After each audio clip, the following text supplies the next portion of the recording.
In the bustling markets of ancient Rome, while merchants haggled over silk from China and spices from India, Roman soldiers lined up not for gold coins, but for carefully measured portions of salt. This wasn't poverty or desperation. This was strategic genius. The Roman military machine that conquered the known world understood something that modern economists are only now rediscovering.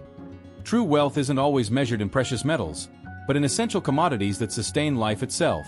But why salt? Why would the most disciplined, most feared military force in human history choose to pay their warriors with something that seems so ordinary to us today? Transport yourself to the year 150 after Christ. The Roman Empire stretches from the fog-covered hills of Britain to the sun-baked deserts of Egypt. In every corner of this vast domain, Roman soldiers stand guard, not just as warriors, but as the living embodiment of Roman civilization itself. These men don't just fight, they build roads, establish cities, and carry Roman culture to the furthest reaches of the known world. But here's what sets them apart from every other army in history. Their compensation system was revolutionary.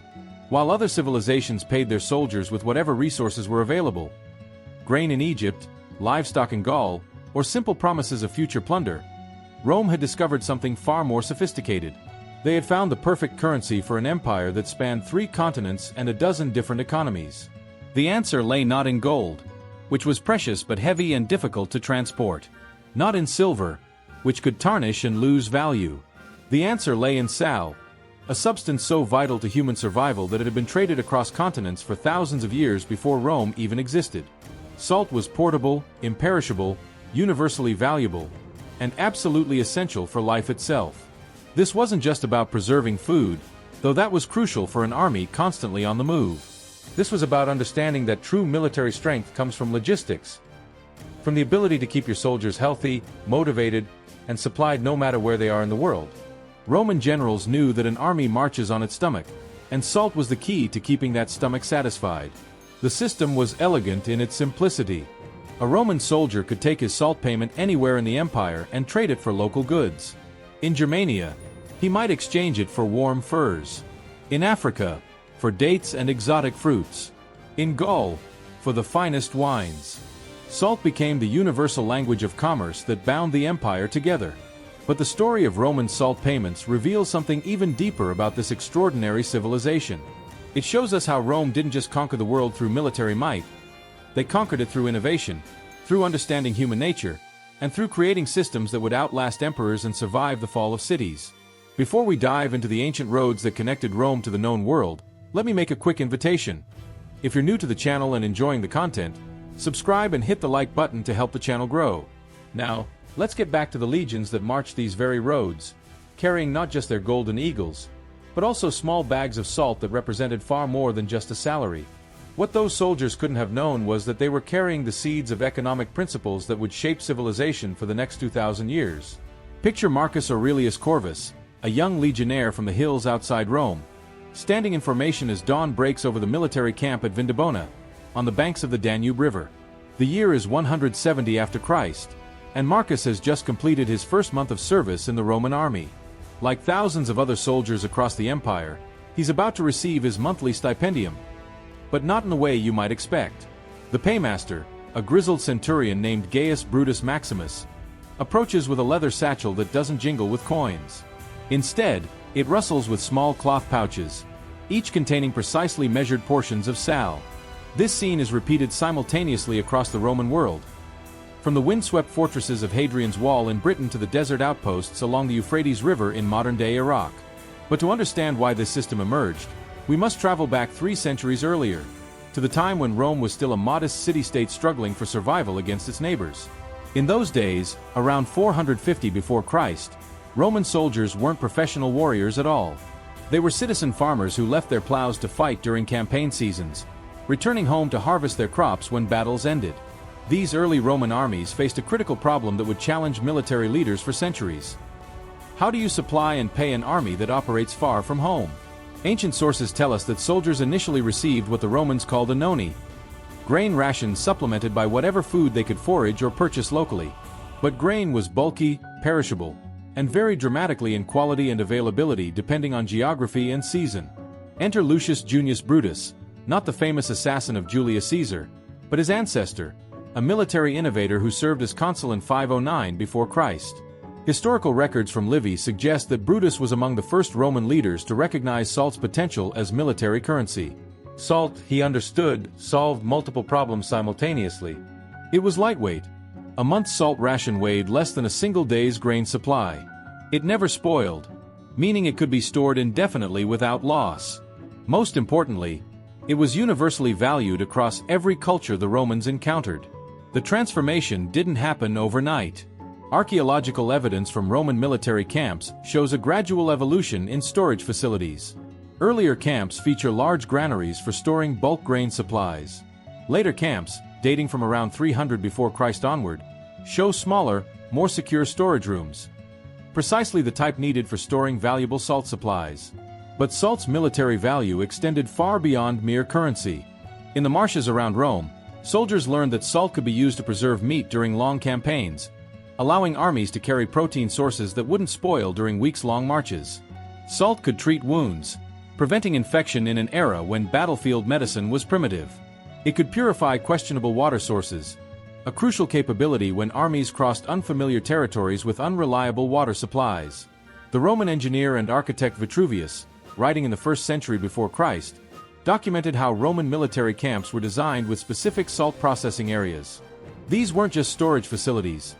They were miniature salt refineries where soldiers could process raw salt deposits found during their campaigns. This meant that Roman armies could become self-sufficient in their currency production, reducing their dependence on supply lines that might be cut by enemies. Consider the campaign of Gaius Marius against the Germanic tribes in 105 before Christ. Marius led 150,000 men deep into territory, where local populations had never seen Roman coins and wouldn't accept them as payment. But they understood salt's value immediately. Roman soldiers could trade their salt rations for food, shelter, guides, and intelligence from local populations who might otherwise be hostile. Salt became Rome's first diplomatic tool, a way to turn potential enemies into trading partners. The logistics were staggering. Roman quartermaster records, preserved on papyrus scrolls discovered in Egypt, show that a single legion of 5,000 men required approximately 20,000 pounds of salt annually, not just for payment, but for food preservation, medical treatment, and trade. This salt had to be transported across thousands of miles, from salt mines in Gaul, salt pans along the Mediterranean coast, and rock salt deposits in the Alps. This created an entirely new economic infrastructure. The Via Salaria, the Salt Road, became one of Rome's most important commercial highways, stretching from the salt beds near the mouth of the Tiber River deep into the Italian peninsula. Along this road, entrepreneurs established way stations, guard posts, and trading centers specifically designed to serve the salt trade. Towns like Salini and Salaria grew from tiny settlements into thriving commercial centers, their entire economies built around processing, storing, and transporting salt for military use. But the real genius of the Roman salt payment system wasn't logistical. It was psychological. When a soldier received his salt ration, he wasn't just getting payment. He was getting independence. Unlike soldiers in other armies who depended entirely on their commanders for survival, Roman legionnaires could operate independently for extended periods. They could leave the main army to scout, forage, or pursue defeated enemies without worrying about starvation or inability to trade for supplies. This independence created a new type of warrior. Roman soldiers weren't just fighters. They became entrepreneurs, diplomats, and economic agents of Roman expansion. A legionnaire like our Marcus Aurelius Corvus could walk into a Germanic village with nothing but his salt ration and emerge with food, information, and potentially even local recruits for the Roman cause. The system also solved one of ancient warfare's most persistent problems: desertion. Soldiers paid in gold or silver might be tempted to take their payment and disappear, but salt created different incentives. A soldier's salt ration was most valuable when used as part of the Roman economic system. Desert with your salt, and you might survive for a few weeks. Stay with the legion, and your salt became a gateway to prosperity and advancement. Archaeological discoveries at Roman military sites across Europe reveal standardized salt storage containers, precisely calibrated measuring devices, and even primitive accounting systems for tracking salt distribution. At Caerleon in Wales, archaeologists found a complete Roman salt distribution center, including individual storage lockers for each soldier's monthly ration and administrative offices where centurions tracked payments and maintained records. But what made this system truly revolutionary was its scalability. As Rome grew from a regional power to a Mediterranean empire and finally to a global superpower, the salt payment system grew with it. Salt sources were identified and secured across 3 continents. Trade networks were established to move salt from production areas to military units. Quality standards were developed to ensure that a month's salt ration in Britain had the same value as a month's salt ration in Syria. But what nobody expected was that this ingenious system would face its greatest test when Roman armies began encountering civilizations that had never heard of Rome. Civilizations with their own ideas about value, trade, and military compensation. The first major crisis came in 58 before Christ, when Julius Caesar led his legions across the Rhine River into the vast forests of Germania. His army of 40,000 men carried enough salt to sustain themselves for 3 months, but they encountered something no Roman general had prepared for. Tribes that valued amber and iron more than salt, and who viewed Roman trade attempts as acts of aggression rather than diplomacy. Augustus, king of the Germanic Suebi tribe, stood nearly 7 feet tall and commanded the loyalty of 120,000 warriors who had never tasted defeat. When Caesar's envoys approached his camp carrying the traditional leather pouches of salt as gifts, Augustus threw them into the fire. "Your white crystals," he declared through interpreters, "are worthless in lands where every stream runs over rock salt, and every hill contains salt caves." This was Rome's first encounter with what modern economists would call market saturation. The Germanic territories contained some of Europe's richest natural salt deposits. The Suebi had been mining salt from the hills of modern-day Austria and Germany for over 500 years before Roman legions arrived. To them, offering salt as payment was like offering sand to desert dwellers. Not insulting, but simply meaningless. Caesar faced a dilemma that would reshape Roman military economics forever. His soldiers expected their salt payments, but local populations wouldn't accept salt in trade. His supply line stretched 300 miles back to Roman territory, making it impossible to transport alternative currencies in sufficient quantities. Worse, winter was approaching, and Germanic tribes were beginning to coordinate attacks against isolated Roman outposts. The solution came from an unexpected source. Marcus Crassus Dives, a young tribune whose father had made his fortune in real estate speculation back in Rome. Crassus noticed that while the Germans rejected Roman salt, they were fascinated by Roman metalworking techniques, particularly the legion's standardized weapons and armor. Germanic blacksmiths had never seen steel of such consistent quality, forged using techniques that produced identical results every time. Working with Caesar's engineers, Crassus established the first Roman technology transfer program. Roman soldiers began trading not just salt, but salt combined with metalworking instruction. A Germanic blacksmith could receive a month's supply of high-grade Roman salt plus a day of instruction in Roman forging techniques. The salt preserved meat during the coming winter, while the knowledge enabled the blacksmith to produce superior tools and weapons. This innovation transformed the entire nature of Roman military payments. Instead of simply distributing salt as currency, centurions began organizing what they called skill markets, structured exchanges where Roman technical knowledge became as valuable as Roman salt. A legionnaire who knew how to build Roman-style bridges could trade his engineering knowledge plus his salt ration for horses, guides, or safe passage through hostile territory. But the Germanic campaign revealed deeper problems with the salt payment system. Roman records, preserved in Caesar's own commentaries, show that maintaining salt quality during extended campaigns proved nearly impossible. Salt exposed to moisture clumped into unusable blocks. Salt stored in leather containers absorbed odors that made it unpalatable. Salt transported in wooden boxes attracted insects and rodents that contaminated entire shipments. The crisis reached its peak during the siege of Alesia in 52 before Christ. Caesar's army of 70,000 men had surrounded the Gallic fortress, but they found themselves trapped between the defenders inside Alesia and a relief army of 250,000 Gauls approaching from the outside. Salt supplies ran critically low just as the siege entered its 3rd month. Vercingetorix, the brilliant Gallic chieftain defending Alesia, had studied Roman tactics carefully.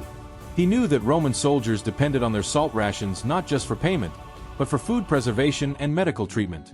By prolonging the siege, he hoped to force the Romans into a position where they would have to choose between maintaining their salt reserves and maintaining their fighting capability.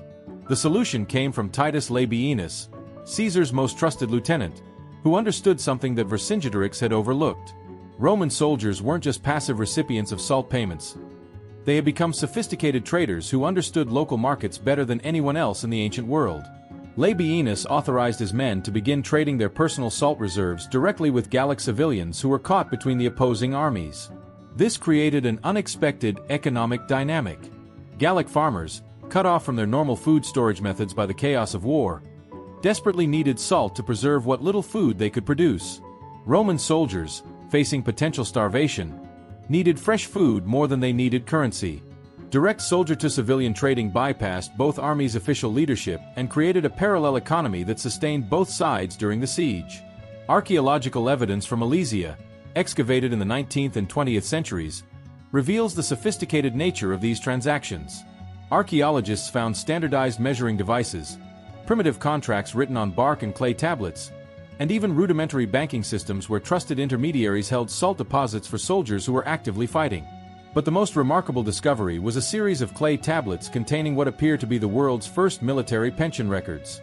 Roman soldiers who expected to survive the campaign were making arrangements to convert their accumulated salt holdings into land purchases back in Roman territory.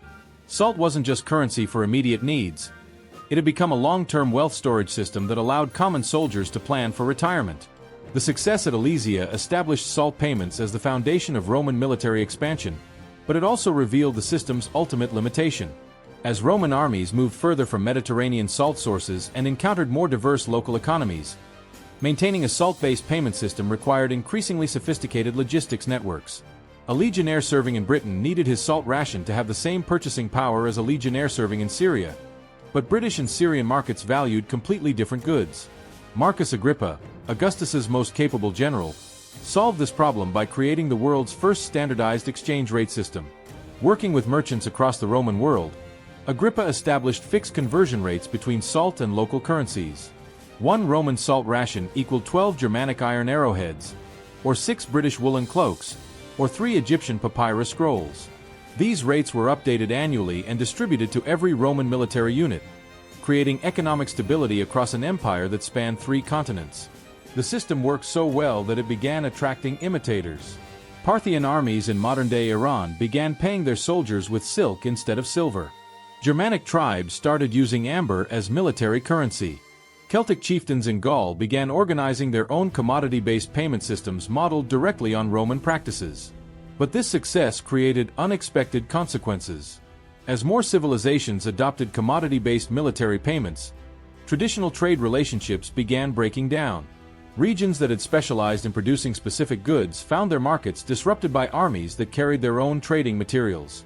Merchant families that had controlled trade routes for generations suddenly faced competition from common soldiers who carried valuable commodities as payment. The economic disruption was so severe that it began affecting Roman politics back in the capital. Wealthy Roman families who had built their fortunes on controlling traditional trade networks found their influence diminishing as military commanders gained direct access to commodity markets across the known world. However, what was about to happen would surpass all expectations and reveal secrets that had remained hidden for millennia.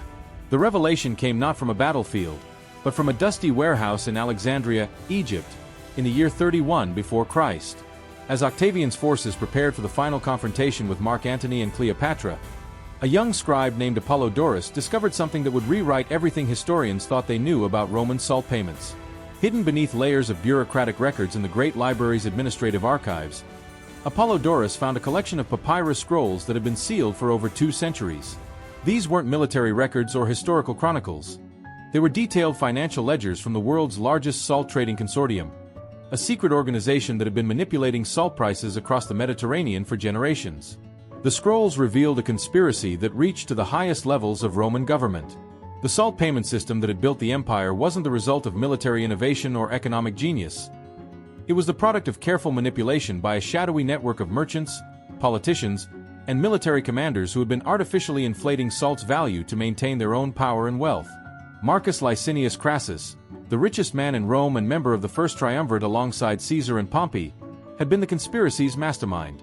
The same Crassus who would later die pursuing gold in Parthia had spent decades cornering salt markets across the known world. He owned salt mines in Spain, salt pans in southern France, and rock salt deposits in the Alps. When Roman armies demanded salt for military payments, they were essentially purchasing from Crassus-controlled sources at artificially inflated prices. But the conspiracy went deeper than simple price manipulation. The scrolls documented how Crassus had used his wealth to place his own agents in key military positions across the Roman world. These agents, centurions, quartermasters, and even some generals, ensured that Roman armies continued demanding salt payments even in regions where salt was abundant and cheap. They created artificial scarcity by restricting local salt production and forcing Roman units to rely on imported salt from Crassus-controlled sources. The most shocking revelation was that Julius Caesar himself had discovered the conspiracy during his campaigns in Gaul. The Germanic crisis that nearly destroyed Caesar's army wasn't caused by local salt abundance. It was caused by Crassus cutting off salt supplies to pressure Caesar into sharing his military conquests. When Caesar refused to give Crassus a larger share of Gallic gold, Crassus simply stopped shipping salt to Caesar's legions. This explained the real reason behind Caesar's decision to cross the Rubicon and march on Rome. It wasn't just about political power or personal ambition. It was about breaking the economic stranglehold that Crassus and his allies held over the Roman military system. Caesar understood that as long as the salt conspiracy controlled military payments, no general could operate independently of their financial network. The evidence was overwhelming. Detailed shipping records showed how Crassus-controlled vessels transported salt from Spain to Roman armies in Gaul, but only when Crassus approved the shipments. Accounting ledgers revealed how artificial shortages drove salt prices up by as much as 400% during crucial military campaigns. Personal correspondence between Crassus and his agents discussed specific plans to use salt supply disruptions to influence Roman politics. But perhaps the most revealing documents were reports from Crassus's intelligence network, a sophisticated espionage operation that monitored salt production, storage, and consumption across 3 continents. This network knew about Germanic salt mines years before Roman armies encountered them. They understood Gallic food preservation techniques decades before Caesar's campaigns. They had mapped salt resources from Britain to Egypt, giving them unprecedented knowledge of global commodity markets. The conspiracy's reach extended into every aspect of Roman society.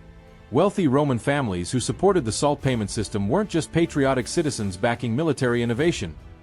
They were investors in Crassus's salt monopoly. Senators who voted for increased military spending weren't just supporting Roman expansion. They were ensuring continued demand for Crassus-controlled salt supplies. Even religious leaders who blessed Roman military campaigns had financial stakes in salt trading companies. When Mark Antony formed his alliance with Cleopatra, he was essentially attempting to break free from this same financial network. Egypt controlled vast salt resources in the Red Sea and along the Nile Delta. An independent Egyptian-Roman alliance could have produced enough salt to supply Roman armies without relying on Crassus-controlled sources. This wasn't just a political threat to Octavian. It was an economic threat to the entire salt conspiracy. The Battle of Actium in 31 before Christ wasn't just the climactic naval engagement that decided the fate of the Roman Republic. It was the final confrontation between 2 competing economic systems. Octavian represented the traditional salt-based payment system controlled by Roman merchant families. Antony and Cleopatra represented a new model based on Egyptian gold and independent salt production. Octavian's victory ensured the continuation of the salt payment system, but it also forced him to confront the conspiracy that had created it. The newly minted Emperor Augustus faced a dilemma: expose the corruption and potentially destabilize the entire Roman economy, or find a way to maintain military effectiveness while gradually reducing dependence on manipulated salt markets. Augustus chose a third option that would prove to be his greatest administrative achievement. Rather than destroying the salt payment system, he nationalized it. Imperial salt mines replaced private ones. Government-controlled salt production facilities were established in every province. Military salt requirements were calculated and planned years in advance, eliminating the artificial scarcities that had given private merchants so much power. But Augustus went further. He created the world's first strategic commodity reserves, massive salt storage facilities that could supply Roman armies for years without relying on current production. These reserves were distributed across the empire, with major facilities in Gaul, Spain, Britain, and Egypt. Roman armies would never again face the kind of supply manipulation that had nearly destroyed Caesar's campaigns. The transformation took nearly a decade to complete. Gradually, Roman soldiers began receiving mixed payments: part salt, part silver, part goods. The transition was so smooth that most legionnaires never realized they were witnessing the end of the pure salt payment system that had built the empire. By 20 before Christ, salt comprised less than half of typical military payments, though it remained symbolically important. Archaeological evidence of this transition appears at military sites across the Roman world. Storage facilities built during Augustus's reign show mixed commodity storage capabilities. Accounting systems became more sophisticated, tracking multiple types of payments simultaneously. Even military equipment evolved. Soldiers received new types of containers designed to carry silver coins alongside traditional salt pouches. The broader economic implications were staggering.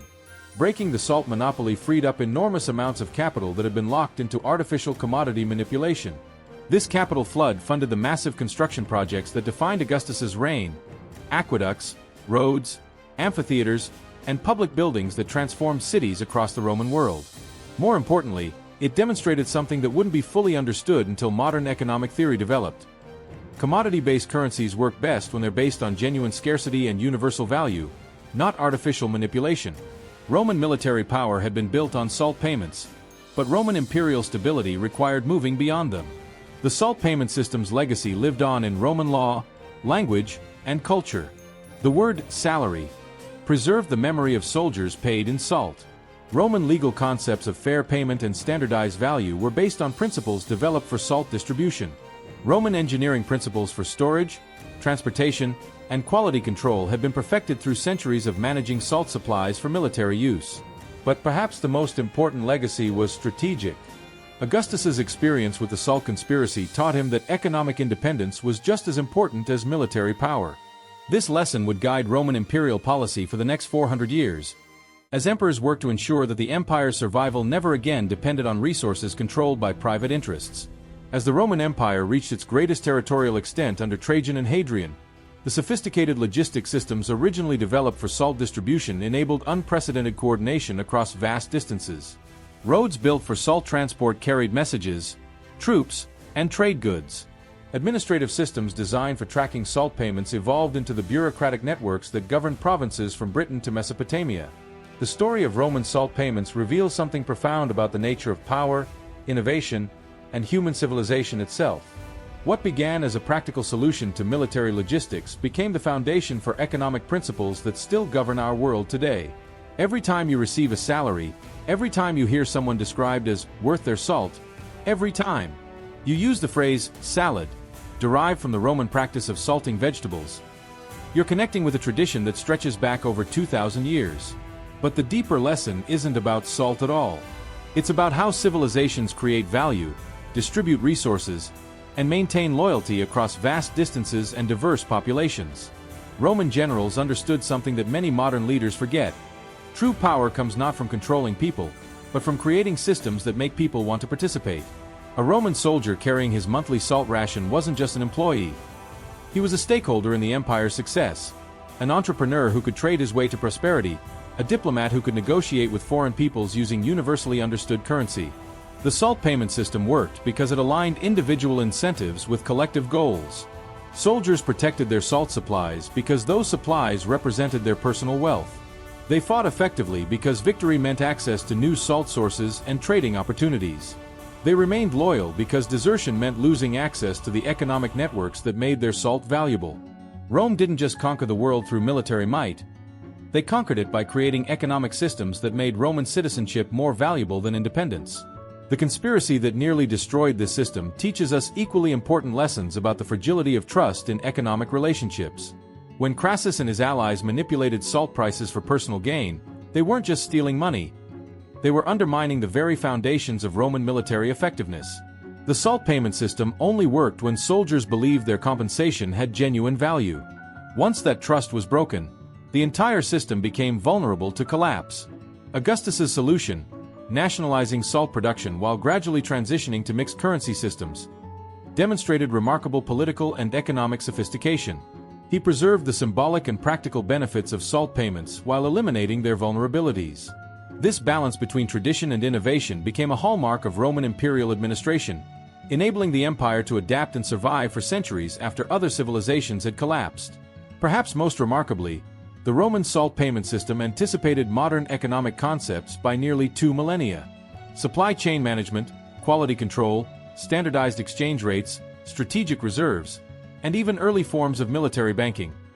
All of these innovations emerged from the practical necessities of paying soldiers with salt. When medieval European kingdoms began developing their own military payment systems, they inevitably rediscovered principles that Roman quartermasters had mastered centuries earlier. Today, as we grapple with questions about cryptocurrency, universal basic income, and global economic inequality, the Roman salt payment experiment offers valuable insights. It shows us that successful currency systems must be based on genuine value and universal trust. It demonstrates that economic innovation often emerges from practical necessities rather than theoretical planning. Most importantly, it reminds us that the most powerful institutions are those that create mutual benefit rather than one-sided exploitation. The Roman legions that marched across continents carrying their leather pouches of salt were doing more than building an empire. They were proving that human cooperation, even on a global scale, is possible when the right incentives align individual ambition with collective success. The legacy of those ancient soldiers continues to shape our world in ways both obvious and subtle, reminding us that understanding the past isn't just about honoring history, it's about building a better future. If you made it this far and aren't subscribed yet, go ahead and subscribe now, hit that like button, and share in the comments what surprised you most about Roman salt payments. Until the next video.